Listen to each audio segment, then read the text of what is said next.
Nagbabalik na naman ang inyong tagapaglingkod ng mga balita at pawang katotohanan lamang. Naging mainit nga na usapin sa mundo ng social media. Bistado na, kuting kasabwat sa lahat ng mga kabalbalan na nangyayari sa ating bansa.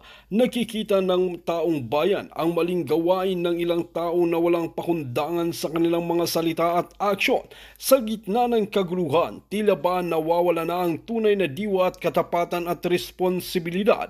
Hindi na ito ang panahon para magpakasakiman at magpakaligali sa pag-aagaw ng pansin sa mga isyong walang kabuluhan.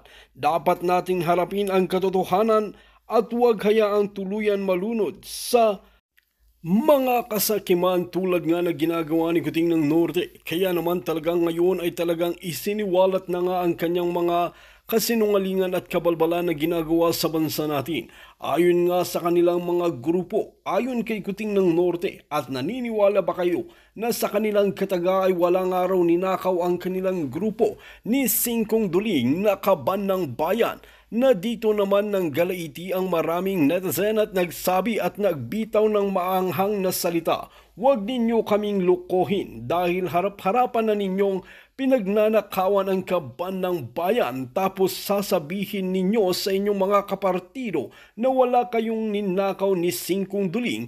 Kung kayo ba mga kaibigan, naniniwala ba kayo sa sinasabi ng kampo ni Kuting ng Norte? Just comment below sa ating comment section at ating pag-uusapan. Para nga sa karagdagang impormasyon, panoorin nga natin ang buong video. At kung bago ka lamang sa akin channel, huwag kalimutan i-click ang subscribe button at notification bell para lagi kang updated sa ating mga bagong video. At para sa solid viewers natin dyan, maraming salamat sa walang sawang pagsuporta. Ang impeachment trial ni Vice President Sara Duterte. Kumpiyansa naman ng prosekusyon na malakas ang mga ebidensya nila para ma-convict ang bise. Nasa frontline ng balitang yan, si Marian Enriquez. Wala raw balak ang Senado na humiling ng special session kay Pangulong Bongbong Marcos para umusad na agad ang impeachment trial ni Vice President Sara Duterte. Una nang sinabi ni PBBM na handa siyang magpatawag ng special session habang nakabreak ang Kongreso. Yan ha. BBM, okay? Sabi niya, handa raw siyang magpatawag ng special session para dinggin ang impeachment trial kay BP Sara. Ito ituturo ko sa inyo. Paano natin malalaman ang tunay na saloobin ni BBM o kung ano ang talagang plano niya sa bansa, anong plano niya sa isang usapin. Alam niyo kung paano? Yung kabaligtaran. Pansinin niyo ha. Sabihin ko sa inyo. Una, sinabi niya ayaw niya impeachment. Pero natuloy ang impeachment. Sabi niya, walang barel na pumasok sa KOJC. Ang daming barel pumasok. Ang sinasabi nitong mama na ito, laging kabaligtaran. Tingnan nyo, takot. Takot sa hair follicle test. Walang sasabihin tong diretso. Hindi niya kaya kasing pareha silang magpinsan, takot, duwag sa confrontation. Kaya ang gusto nito, laging kunwari magpapanggap na ayaw. Anong sabi niya?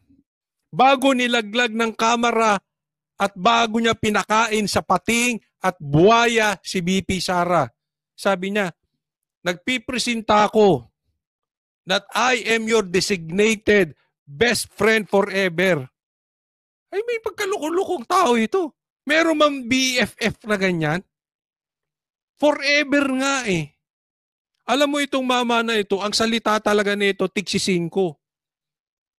Saan ka nakakita ng forever, hindi umabot ng 1 buwan, pinakain mo sa buhaya, yung sinasabi mong BFF. Tingnan nyo, yung style, pinatanggal ni Sandro si Saldico. Remember that? Ang ipinalit si Kimbo. Anong usap-usaping kumakalat? Even my friends, even yung mga kaibigan kong vloggers sabi, may kiskisan ang Marcos at Romualdez.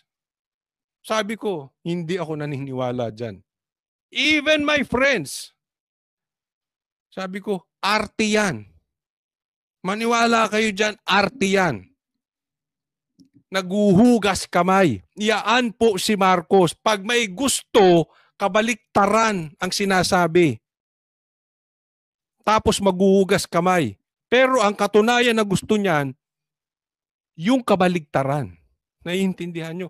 Pansinin nyo ang trending ni Marcos. Itaga nyo sa bato, balikan ninyo ako. Pag may sinabi yan, ang mangyayari yung kabaligtaran.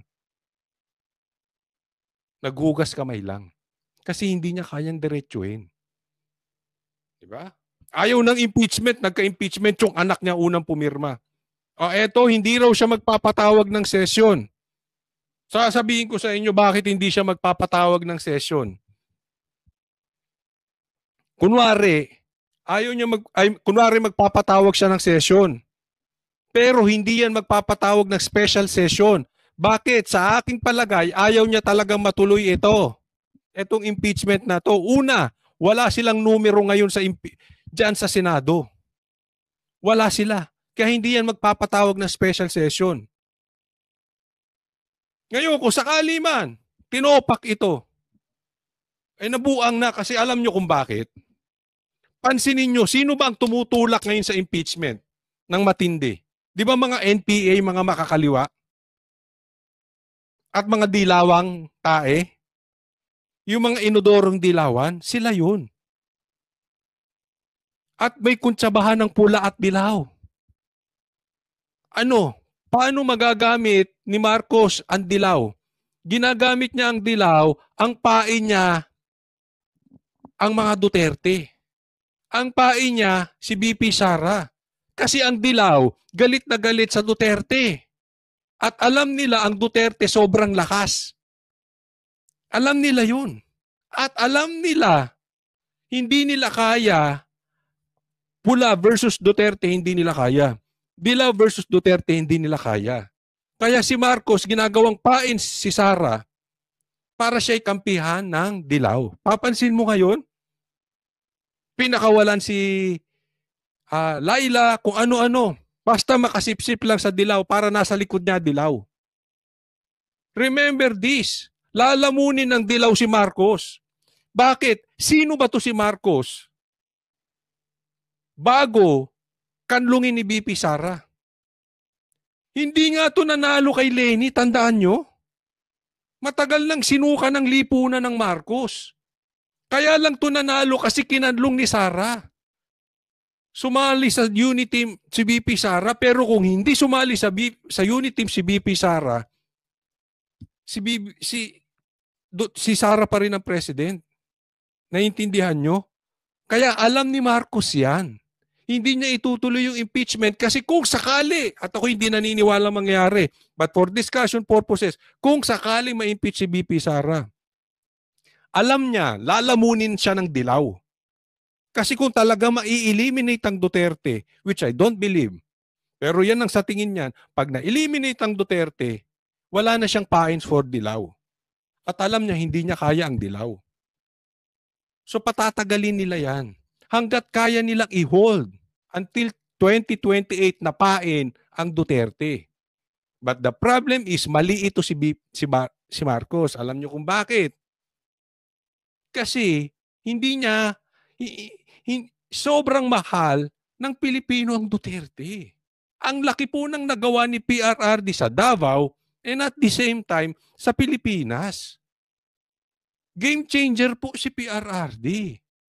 Kaya kahit na, sabi ko nga kanina sa SM, kahit na matanggal si BP Sara, which I don't believe, pero kung sakali lang, patatakbuhin ng taong bayan si Basti, si Pulong. Di ba? Bakit? Ang problema, wala lang sa Duterte. Ang problema, palpak kayo, Marcos. So naiintindihan nyo? Kabaliktaran to si Marcos. And alam niya yung naglalaro ito. Mamaya, marami pa akong i-explain patungkol dito kay Marcos. Habang nakabreak ang Kongreso kung hihilingin ito sa kanya ng Senado. June 2 pa kasi pagkatapos ng eleksyon, magbabalik sesyon ang Kongreso. Pero ayon mismo kay Senate President Cheese Escudero, posibleng Hulyo na nila simulan ang impeachment Hulyo trial. na. So yan na yan.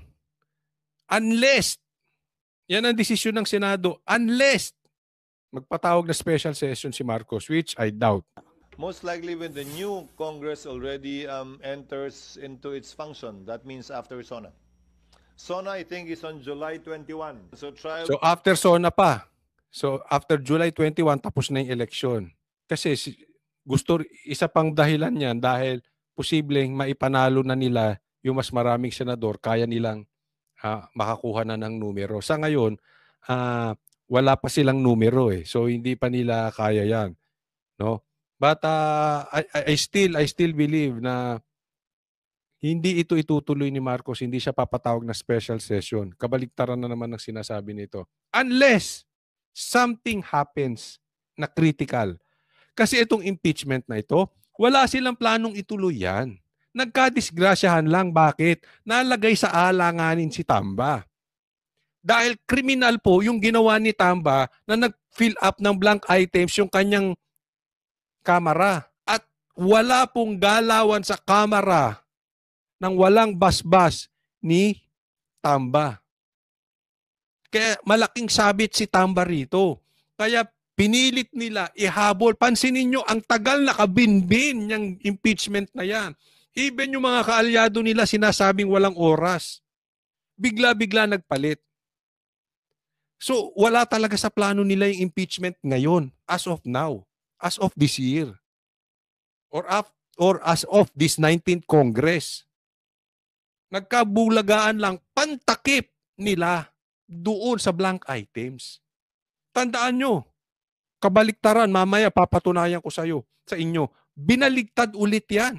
Ang sinisisi pa, yung timing netong demanda kay Tamba. Hindi. Baligtad. Yung impeachment nyo, ang pilit nyong pinangtatakip sa tunay na issue ng bayan. Doon po tayo ngayon nagkakaproblema. Napapansin nyo na yung galawan nila? Kaya itong special session, unless hindi yan ibibigay ni Marcos. Kabaligtaran po yan. Maniwala kayo, baligtad magsalita yan si Marcos. Unless merong may malaki na namang mangyayari. Na kakailanganin na nila yung special session, mamadaliin nila, bubuo sila ng pera dyan. Ma-impeach lang si BP Sara. Yan ang aking pananaw dyan. Alam mo, very crucial itong pangyayari ngayon, no? And again, I really believe, kasi may bumubulong sa akin. Papaalala ko lang. I really believe that there is something big will happen at the end of February or early March. Abangan nyo lang. Kasi meron akong nadidilig na bulong. May bulong-bulong eh. So abangan lang natin. Baka pagka natuloy yung nararamdaman kong mangyayari, baka dyan pwedeng pumasok yung special session na sinasabi ni Marco. Dyan niya lang itutuloy. No? But, well, abangan natin. Kaya ako sinasabi to para at least pag nangyari, maalala nyo ko, sabihin nyo, uy, Kotsoli. Sinabi niya yan. Okay? Again, paalala ko lang po. Ito'y hindi para sa nagmamalaki. Ito'y nagpapaalala lang po kami na hindi po kami sumusuporta sa budol. Ang Banateros po, including me, ako talaga, never akong sumuporta kay Marcos because ayaw ko sa talaga na may bahid droga. Okay? Ngayon, takot siya magpaano di ba? Ano sabi ni PRRD? May nagdodroga sa yate. Sinong gusto nyo paniwalaan ko? Si Marcos, si PRRD? I choose to believe PRRD. And until now, ayaw magpa-drug test nito. Will commence after that date. Una nang sinabi ni VP Sara na naghahanda na rin ang legal team niya pero wala raw siyang balak dumalo sa impeachment trial kung di naman kailangan. She's free to say what she wants. But if she needs to attend, we will make her attend. If she doesn't need to attend, we won't force her because that's her right. Habang wala pang pinal na petsa kung kailan sisimulan ng paglilitis, puspusan na ang paghahanda ng mga mambabatas na tatayong prosecutor laban kay VP Sara. Ito malaki kaso ngayon ni Tamba. And ako naniniwala ako, umaten man or hindi umaten si VP Sara, maglalabas yun ng video or ebidensya laban dito kay Tamba. It's not easy to put a good man down. Iba po ang Duterte. Ang intelligence ng Duterte matindi. Tingin ba nila stupido si PRRD? Ang daming hawak na ebidensya niyan.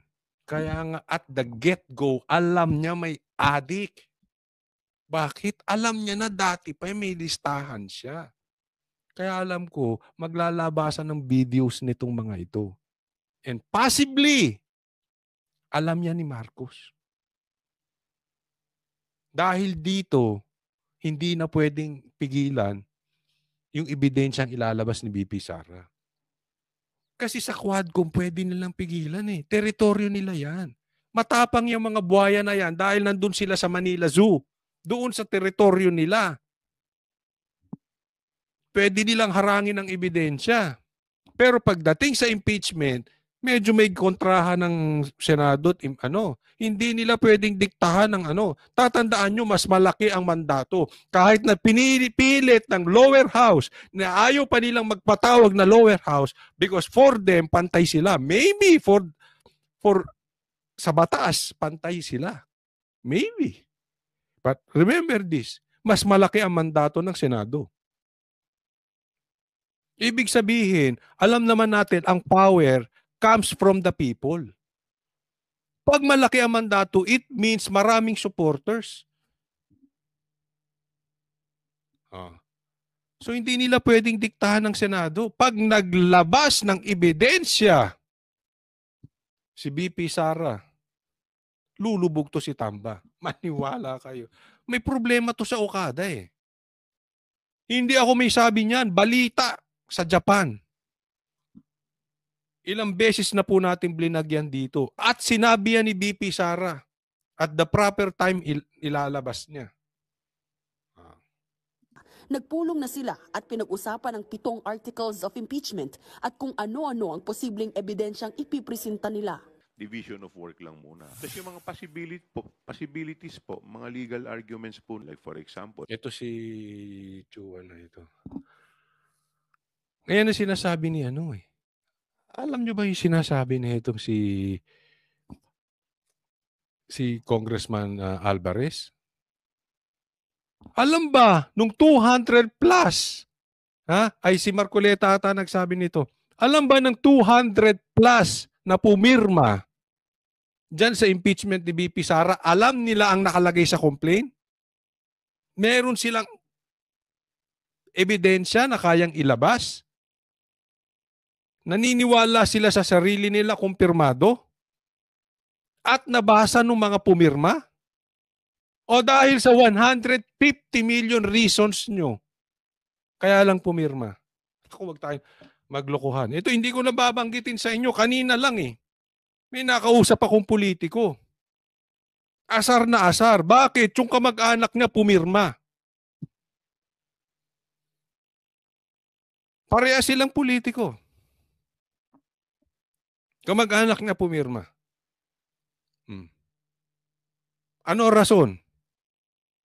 Hindi naman daw alam nung mama na kaya siya pumirma eh.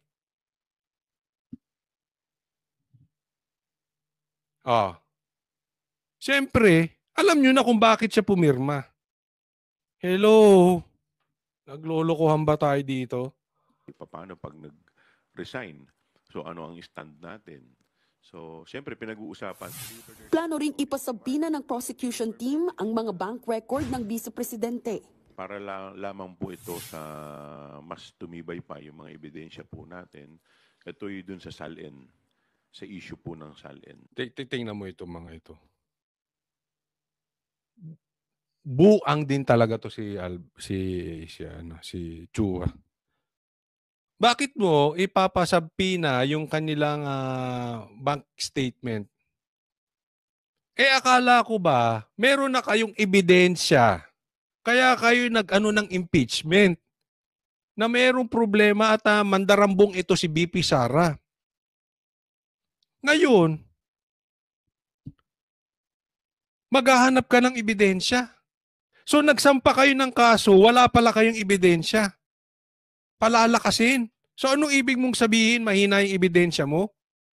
Ngayon lang ako nakakakita ng abogadong ito, mahina talaga utak nito. Hindi ko maintindihan. Ako hindi naman ako matalino. Kaya lang yung iba kasi kaya nagmumukhang bobo dahil hindi nagrarason sa linya ng katotohanan. Nagrarason sa linya ng 150 million reasons. Kaya nagmumukhang bobo. Wala pala kayong ebidensya. Mahina pala ebidensya nyo, sinampan nyo. Pumirma kayo. O di katuta kayong mga bobo dyan, ay nagbobo-bobohan. Hindi bobo. Matatalino yung mga yan eh. Paano mananalo yan kung di matalino? Siguro baka sweetik. Hindi natin alam. Di ba? Ngayon wala pala, mahina pala ebidensya nyo eh. Di ba? Kayo ba?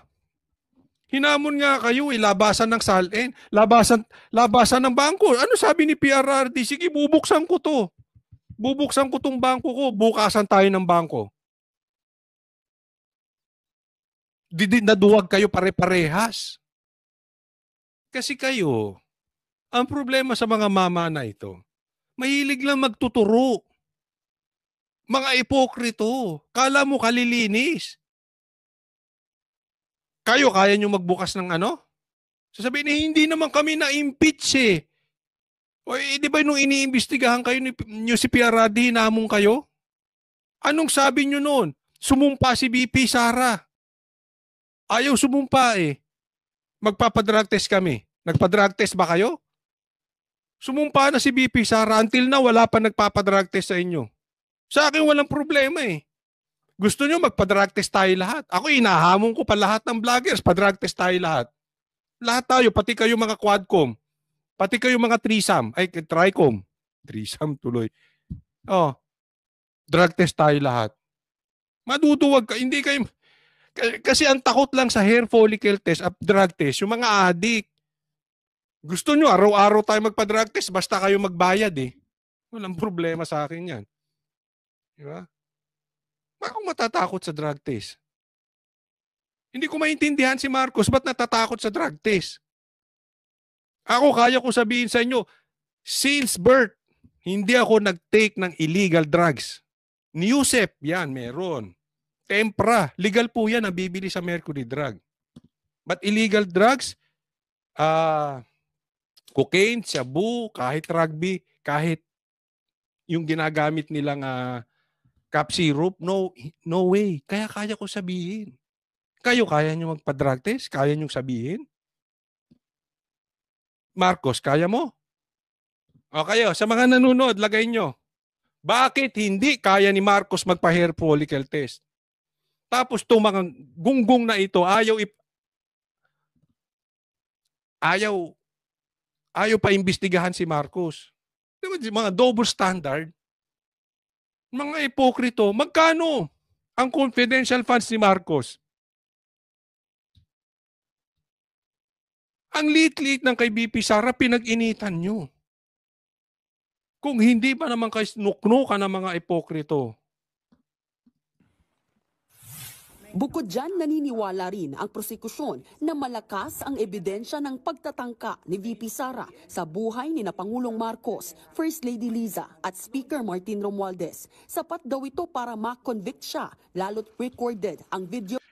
Ayoko na i-discuss yan kasi ilang beses ko na-discuss. Nagtatanga-tangahan lang yung mga yan. Alam naman nila na hindi nagbanta si BP Sara. Yung sinasabi nila na hindi lang buong Pilipinas nakapanood noon. Buong mundo pa nakapanood ng pagtatangka ni BP Sara. Tanga. Hindi po mura yun ha. Tanga means stupid. Ulitin ko. Nakapanood. Yes, nakapanood. pero hindi yung pagtatangka. Tsuwa! Lawyer ka! Ba't ganyan kayo mag-isip? Kung saan ito sinabi ng bise. Hindi po maidi-deny na milyon-milyon Isa ka pa, naka-t-shirt ka pa ng tingog. Promote nyo pa. Wala kang alam, kaya lahat ng sinasabi mo sablay. Ano bang alam nyo? Ano bang nagawa nyo sa Pilipinas, tingog? Bukod sa ayuda, na pera ng taong bayan yung pinamimigay ninyo. Ano sinabi si BP Sara? Yung amo nyo, si Romualdez, duwag sa competition. Takot. Hindi nga, anong nagawa ni Romualdez? Alisin mo ayuda. Pilipino ang narinig, hindi lang sa Pilipinas kundi sa buong mundo. Nagbabalita mula sa frontline. Tingnan mo, loko-loko. Ano mo rason niya? Sa hindi lang sa Pilipinas, pati sa buong mundo. Yan. Ganyan. Ganyan kalalim ang isip ng congressman natin. Nakita nyo? Nakita nyo ang lalim ng karakter, ng brains ng mga congressman natin? Yan. Yan si Isidre. Ay, nako. Next tayo. Next topic. Ito, pag-usapan naman natin na for delikadesa, dapat daw mag-inhibit si Senator Bato at si Senator Bongo sa pag-iimbestiga sa pagdinig sa kaso ng impeachment ni BP Sara sa Senado. Pakinggan natin. Pinag-aaralan ng House prosecutors kung dapat mag-inhibit ang mga kalyadong senador ni Vice President